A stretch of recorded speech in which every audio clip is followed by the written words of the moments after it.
বুঝলেন জাকাতের কি ফায়দা কি ফজিলত সবই তো শুনলেন। এবারে চলে আসুন জাকাতের ফায়দা বুঝলেন। জাকাত কাদের উপর ওয়াজিব, জাকাত কাদের উপর ওয়াজিব, কাকে কে জাকাত দেবে?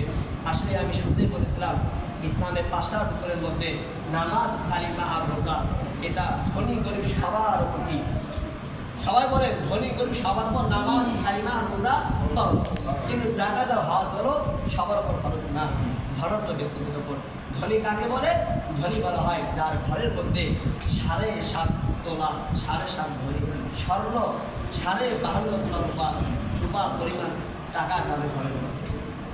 এ বাবজান সবাই খেয়াল করেন, আপনার বাড়িতে আপনার ওয়াইফ, আপনার বাড়িতে আপনার মেয়ে, আপনার বাড়িতে সব খেয়ে দাও মুস্তাকি বুঝতে পারে।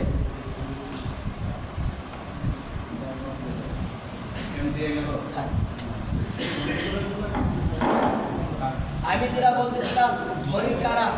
যাদের বাড়িতে, সবাই খেয়াল করেন, যাদের বাসায়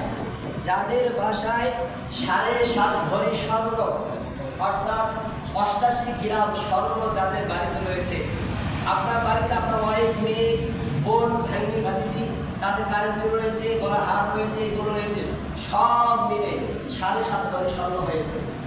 তাহলে ওই মার ওপর, ওই ভরির ওপর তাকে হিসাব করে জাকাত ফরজ হয়েছে। অথবা স্বর্ণ আছে 2 ভরি, রূপা আছে কিছু, স্বর্ণ রূপা দুটা মিলে আপনার বাড়িতে এই বর্তমান যদি 22 ক্যারেটের রূপা হয় তাহলে মূল্য আসে 92,000 টাকা। 21 ক্যারেটের হলে 95,000 টাকা, আর 22 ক্যারেটের রূপা স্বর্ণ মূল্য হিসাবে 1,05,000।